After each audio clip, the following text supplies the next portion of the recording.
Know that this is not a coincidence that you're seeing this video right now. Know that it's all connected to the one infinite intelligence. All connected, working together for you, for me, for us. Angels, and here you go. Temperance would be the card of your angels working behind the scenes. Even the chariot represents behind the scenes. He has this city behind him, and that city is something that he is leaving behind, as I always say, but it can also represent where you come from. The whole point of this castle on the chariot is that it's kind of almost giving the chariot rider energy. That castle, it kind of represents establishment, something that's been established for a long time in his life, that gives him power, that gives him strength. So for a lot of you, it's like there's a lot of behind the scenes work going on in this reading. But you have the chariot, the temperance card, and the hangman in this first row. I feel like you've been patient. I feel like you've been way too patient, actually, or you've been waiting to do something, or to kind of move in a new direction. And I feel like there's a big change coming in for you here, Virgo. Like once you pick this new direction. It's funny, you have this day and night card. This is the good stuff right here, this last row. So it doesn't matter what shows up here. You have the Nine of Swords. It's going to be good no matter what. And I kind of feel like there's a day and night change coming in for you, where it's like you notice like things are day and night, as people say. I definitely feel there's like a victory coming in for you as well.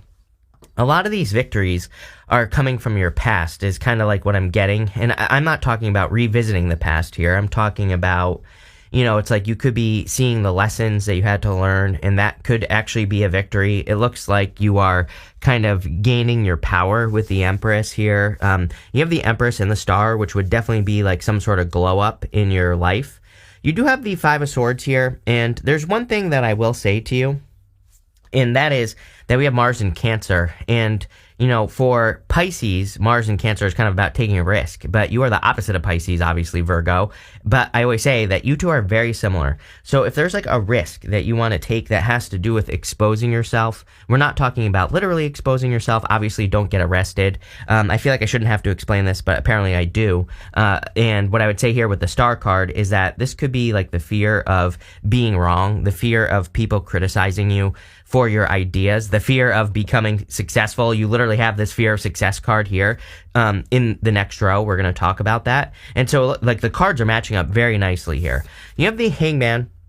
You've been waiting for this for a long time. And the Hangman also is kind of like what I would call a milestone card. He is hanging from the tree of knowledge and wisdom here, Virgo, and he has gained some knowledge. He has gained some enlightenment, and you have like two cards of enlightenment right here. The Empress and the Star. The Empress isn't necessarily a card of enlightenment, but it kind of is. She is, an enlightened individual. And so I feel for a lot of you, it's like you've been waiting. You've been waiting for this transformation with the Temperance card. I feel like everything is like starting to add up. Everything's starting to work together in your life. I'm using this Lenormand deck, and to clarify, because why not? But you have the Tower. The Tower is different in the Lenormand than it is in Tarot, of course.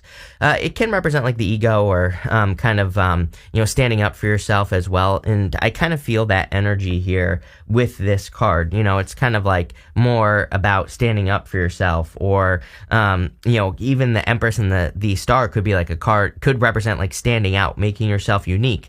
I talk about this all the time. The chariot rider, he is leaving the city behind so that he can be unique, so that he can stand out, so that people so that he stands out amongst the crowd, And I feel like doing that is going to be very important for you, not just like right now, but, over the next several years. A lot of you could be doing things that maybe go against the grain, or again, make you unique. But again, when you make yourself unique, you live a unique life instead of like everybody else. You have the Temperance card, and with the Temperance card, you have the Rider. The Rider is like a message coming in. Could also be a Knight in Shining Armor. I do feel like a little bit of love here. It doesn't seem to be necessarily a major focus right now. Obviously, you're very attractive at this time with the Empress and the Star. That could say that you're very attractive. doesn't matter what gender you are. So I feel like people maybe want your attention. Is it a major focus though? Like I said, probably not. There is a little bit of love, but just, like I said, I don't think it's like your first thought. Let's put it that way. But I do feel like there is like quick news or some sort of news coming in. This is also a card of taking action. And like I said, it seems to me like the wait is over, or you've done enough thinking about something, that could make you unique, that could make you stand out. With the Hangman, you have the woman, obviously could represent a woman in your life. This is a general reading, so, it could represent any energy. I also feel like this could be a man. I do get like a little bit of love here. Could be an earth sign, by the way. This card represents Taurus, and, in the Lenormand, and I feel for a lot of you that this could be love that is coming in for you. It's interesting as well, because, what's popping into my head, which is strange, is that, everybody says that Pluto, Scorpio rules Pluto, but there are some astrologers who actually say that Pluto should be ruled by Taurus, because, Pluto spends the most amount of time in Taurus, and we have a Pluto transit right now. This is where I'm going with this. So Pluto spends about 30 years in Taurus. It's like the longest that it spends in a sign. And, what I would say is it's popping into my head that this transit, for whatever reason, it's like connected. So there could be a Taurus coming in for you if you are looking for love. Could be any sign, right? But it is definitely popping into my head. I also feel that this could be talking about kind of, I get something about like manifesting here, but it's like, maybe you have some sort of creative idea that needs to be birthed into the world right here.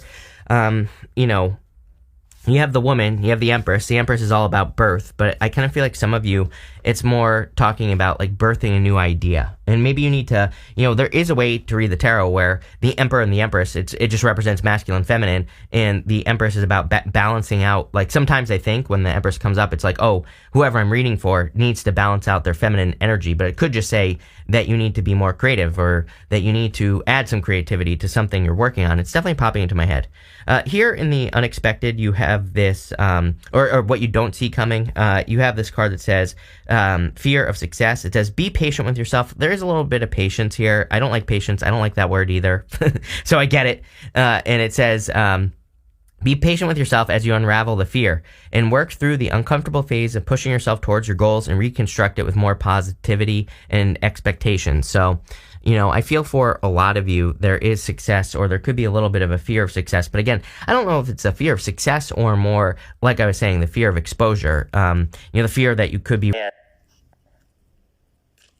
Okay, I had to stop at the Page of Cups.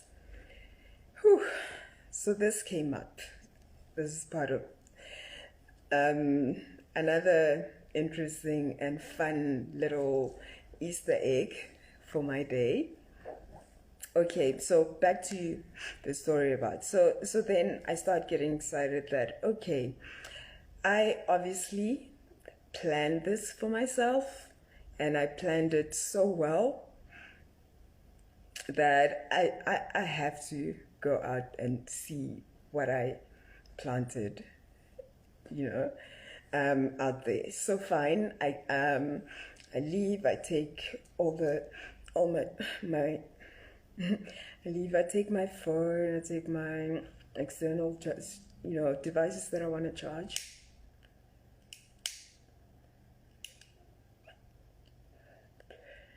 And it just hit me that, oh shit, so, because recently I've just been liking, put on headphones when I walk, just to keep my spirit up. So now it hits me that, fuck, okay, I can't even listen to music, but I thought, no, but I'm going to put them in and just so I can sing to myself, but it won't look as weird to people in the street if I'm, like miming songs or like dancing and stuff. They'll just think I'm listening to a song. So great. That's a nice trick, by the way, that I didn't realize I could do. And it was perfect idea. I was singing Aurora songs to myself. It was fun. So I yeah, when that hit me, I was like, motherfucker, genius. Okay, cool. So fine, I leave. I get there. So I decide, okay, let me go to the backpackers, get something to drink while I charge my stuff. And obviously, finally, whew,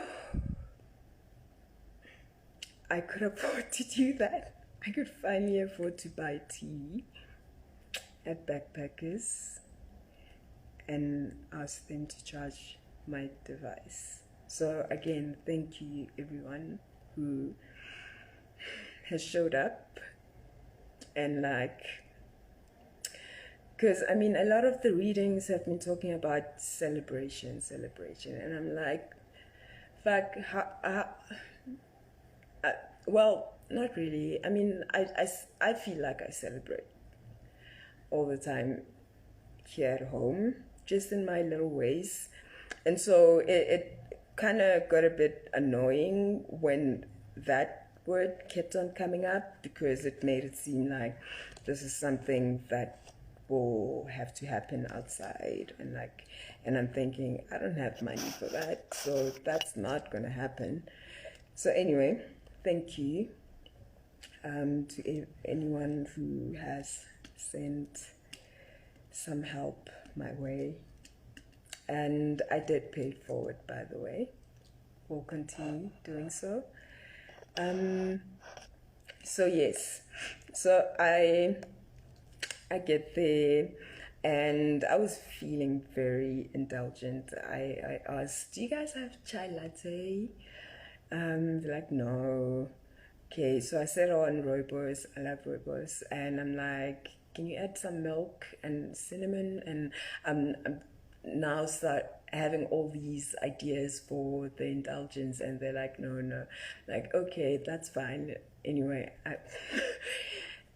tea right now in my life is indulgent. It's a luxury, because I haven't had electricity for months, because they cut it off because of late rent payments, and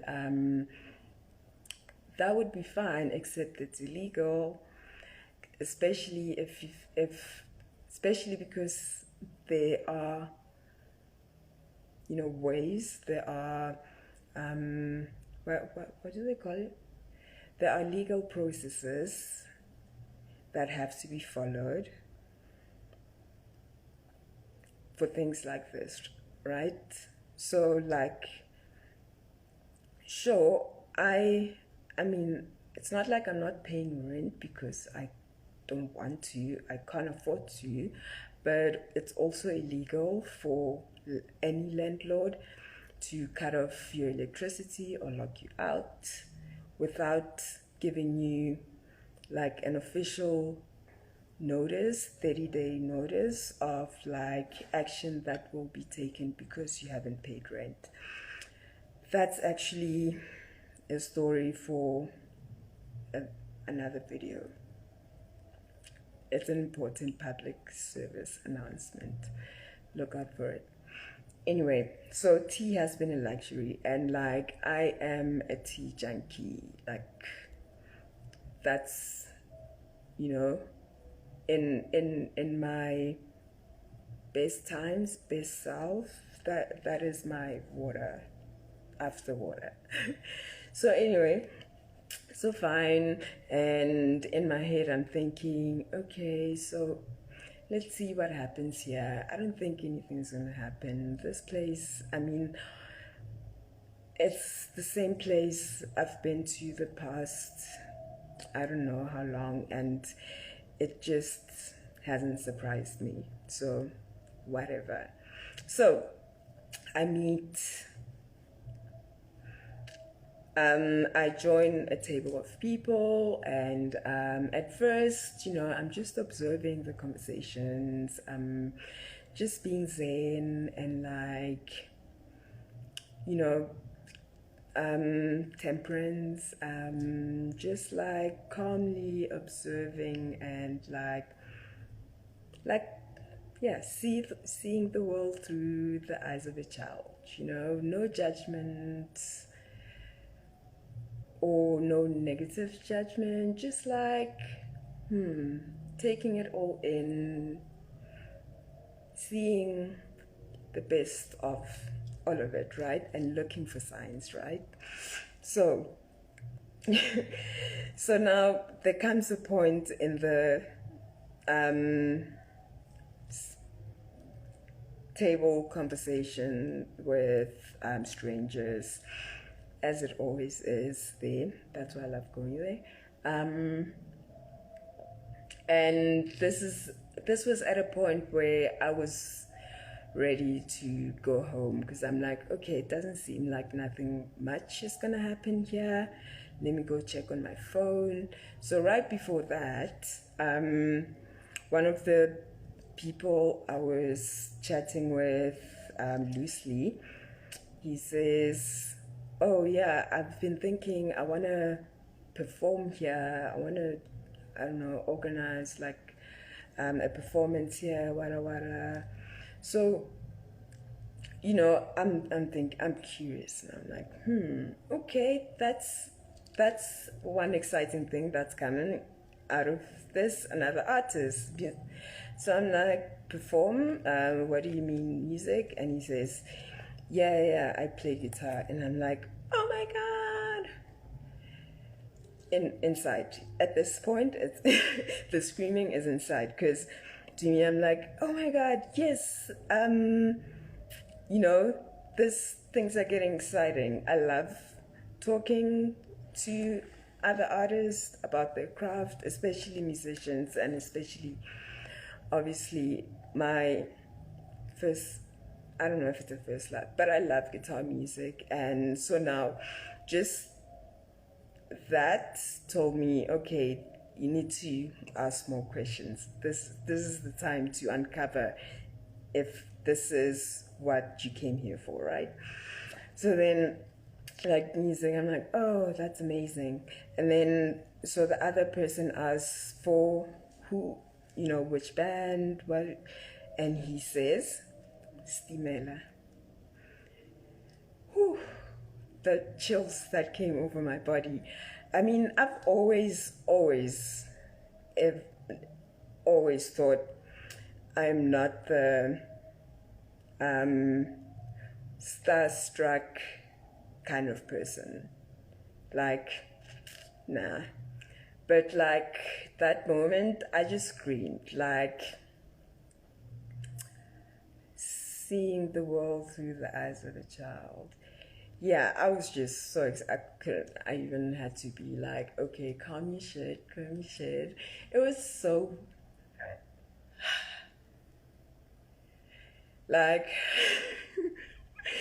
and it's like, and I don't, why I'm not, also another reason why I never thought I would be the, screaming fan is because I know what it, I don't know, I've always thought it must feel really awkward for the person on the other side, right? For the star. Ooh, star. So, like, it's kind of that thing of like not making the star feel awkward, because it is awkward sometimes, because it's like you're just a normal person. Yes, you're a star in other people's eyes, but it never gets, I don't know, I don't think anyone really ever gets over the awkwardness sometimes. Anyway, so fine. And there was something mentioned in the reading, or one of the reasons that I would listen to in the morning, and it said something about a handshake, and something told me this is the handshake that needs to happen, right? I'm not a handshake person, but something said this is the person, handshake, fine. So now, as we're talking, so I'm asking him questions like, oh my God, that's my favorite band, oh my God. so you were the guitarist. That's like my favorite part of the whole ensemble. You know, like I'm just like, and that's another thing, like just the, you know, like grounded nature of this star, you know, is, I don't know, what was I don't know, his grounded nature. I guess it's also why, like, I felt really silly for like freaking out, like, you know, like being that star-stricken, because like I can tell he's like not that kind of person, right? So anyway, so I'm like, oh my God. And then I'm like, so wait a minute, wait. So now I'm looking for more clues of like, you know, like the more details of this whole plan that is unfolding. So I'm like, okay, so like which album were you part of? Because like, you know, the song that popped in my head, obviously my favorite song by Stimela, See the World Through the Eyes of a Child. So now I'm leading up to him telling me that he was part of it, because then it's like, oh my God, genius. And obviously he did, right? he was part of the band at that time, at the time of that song. And you know, so now I started, oh, it was so beautiful. And then what was I gonna say? Oh, so so then he was, you know, telling, I don't know, telling us about, oh, the touring of that. And so like me and my backstory obsession. So I'm like, okay. Clip note, can we start at the beginning? Like, how did you even, you know, what led you to joining the band at that specific time? Because I know Magick, like that was such a magical moment that there must have been more magic behind it. And I'm always looking for the magic in everything, especially when I'm in that mood. And that is like the perfect, that was like so perfectly planned by infinite intelligence, so perfectly orchestrated. You know, I just had to break it, you know, unravel like how intricate the whole thing was, and like marvel at like the beauty of the interconnectedness of all of this. And like I'm always connecting synchronicities and like serendipities, and it's fun. It makes life feel like the magic that it truly is, right? It reminds me of the magic that is existence. So now he mentions that, oh, so like before that, before he got with them, he was in a band called started by Steve Kekana, called Pages. And I was like, oh, pages, like pages of cups, page of cups. He said, yeah. I don't know if he knew what I was talking about. He seemed like it, but like, and that was like another big Easter egg that I was like, okay, so this is exactly what that reader was telling me about. Yes. That's when I got excited. That's when like the magic unfolded, and it was, oh my God, exactly what I needed today.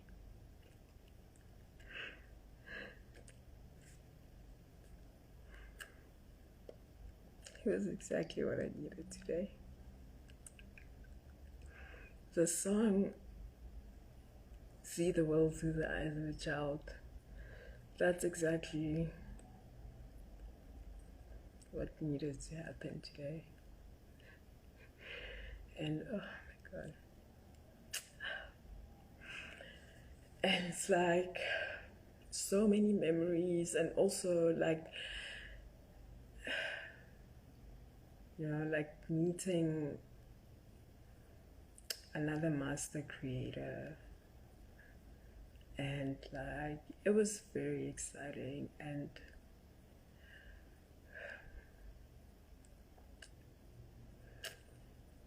And yeah, so now, you know, like so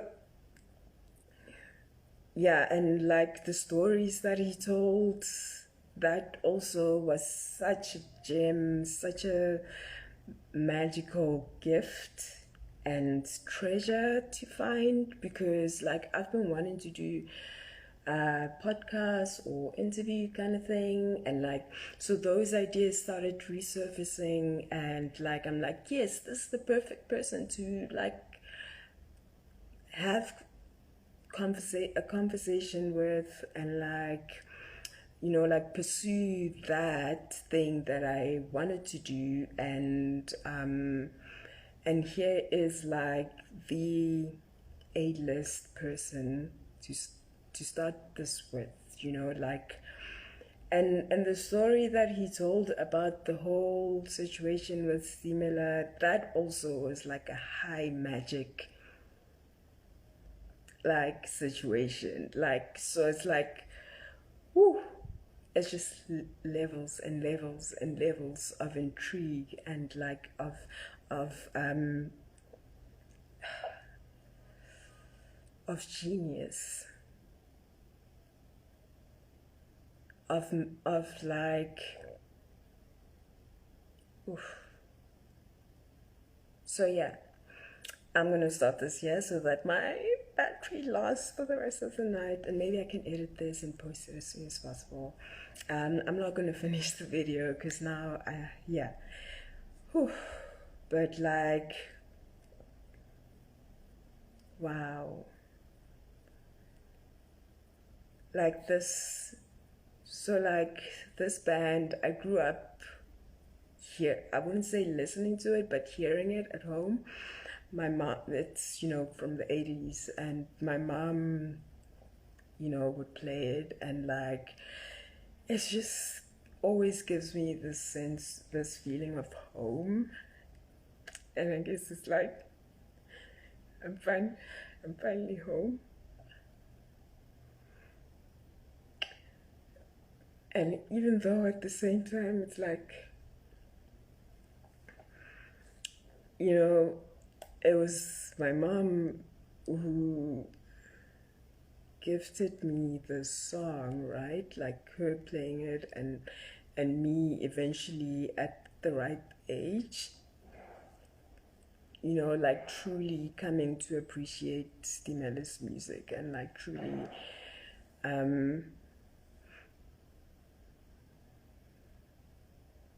bonding to that energy that the band brought to my life. And like, so it's like a bit of bittersweet, but mostly sweet.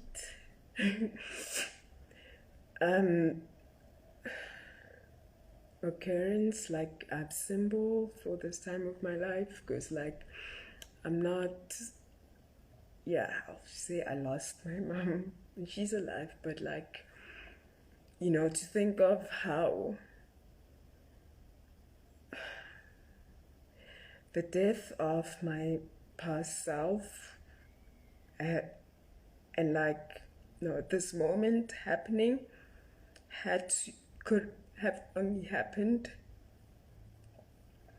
because I did eventually get to a point where I had to cut her off. It, like, because, and it's like, it's wild, bruh. So yeah, I mean, it is a sad song, but I'll say sad songs make me feel happy. It's like it's a joyous melancholy. It's so, you know, I'm crying, but it's like that intense emotional magic. So it's all love. Yeah, sad songs, tragic songs make me feel happy and connected. Not because of the sadness, but I guess it's like the release, you know, and also like the the resonance of, you know, like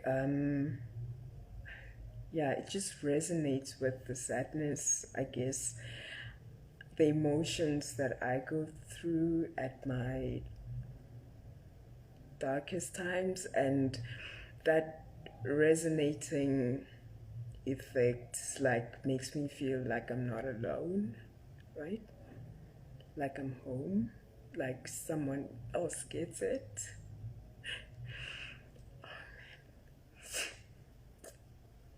Yeah. It's just the paradox, the duality of it all. It's impeccable. Like the orchestration of this moment that happened today is genius. And so, thank you, Lightgrid, Universal Divine Lightgrid Programmer with infinite intelligence.